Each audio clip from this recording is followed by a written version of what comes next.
Assalamualaikum warahmatullahi wabarakatuh.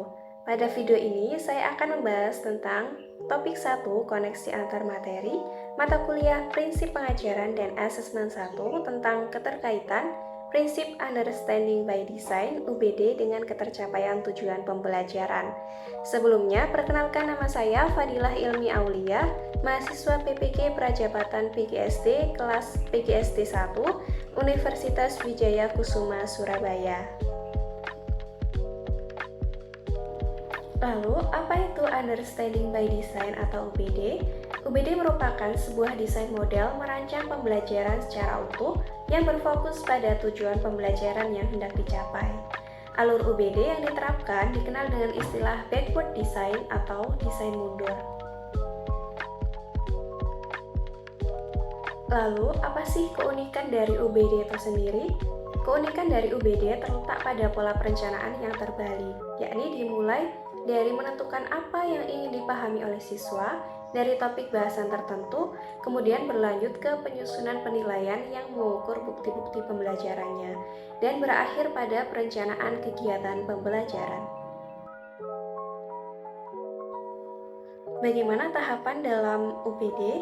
Pada bukunya yang berjudul Understanding by Design, karya J. McTighe and Grant Wiggins menyebutkan terdapat 3 tahapan dalam prinsip UBD, yakni menggunakan backward design yang diawali dengan menentukan tujuan pembelajaran, yang kedua menentukan asesmen pembelajaran, dan yang ketiga yakni menentukan kegiatan pembelajaran.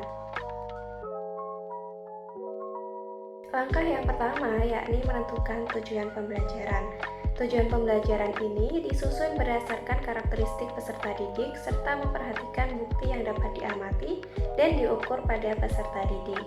Penyusunannya harus disesuaikan dengan kurikulum yang ada di sekolah yang memuat 2 komponen yakni kompetensi dan juga konten materi. Setelah menyusun tujuan pembelajaran, maka langkah selanjutnya yakni menentukan asesmen pembelajaran.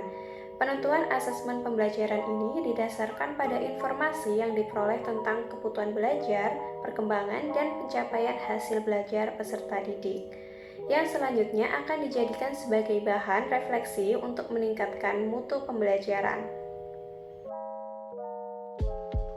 Terdapat 3 pendekatan asesmen yang dapat dilakukan oleh guru, yakni yang pertama, Assessment for Learning atau AFL merupakan asesmen yang dilakukan ketika proses pembelajaran berlangsung, dan yang kedua, yakni Assessment as Learning atau AAL merupakan asesmen yang melibatkan peserta didik secara aktif dalam proses penilaian, dan yang ketiga, yakni Assessment of Learning atau AOL merupakan asesmen yang dilakukan di akhir proses pembelajaran.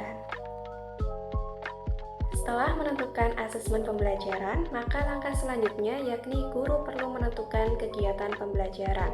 Guru harus menciptakan suasana belajar yang dapat mengeksplorasi pemahaman peserta didik terkait materi yang sedang kita ajarkan.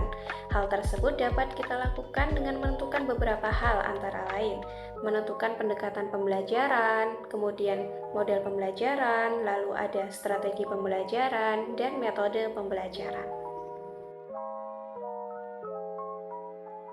Lalu, apa sih keterkaitan antara prinsip UBD dengan ketercapaian tujuan pembelajaran? Yang pertama, yakni penentuan tujuan di awal sesuai dengan prinsip UBD dapat menentukan prioritas tujuan pembelajaran sehingga efektif dan sesuai dengan hasil yang diinginkan.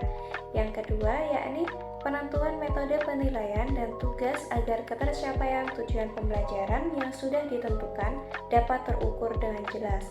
Dan yang ketiga, yakni membantu guru dalam memilih pendekatan, model, strategi, dan metode yang akan digunakan untuk mencapai tujuan pembelajaran. Sekian pembahasan mengenai keterkaitan prinsip UBD dengan ketercapaian tujuan pembelajaran. Terima kasih. Wassalamualaikum warahmatullahi wabarakatuh.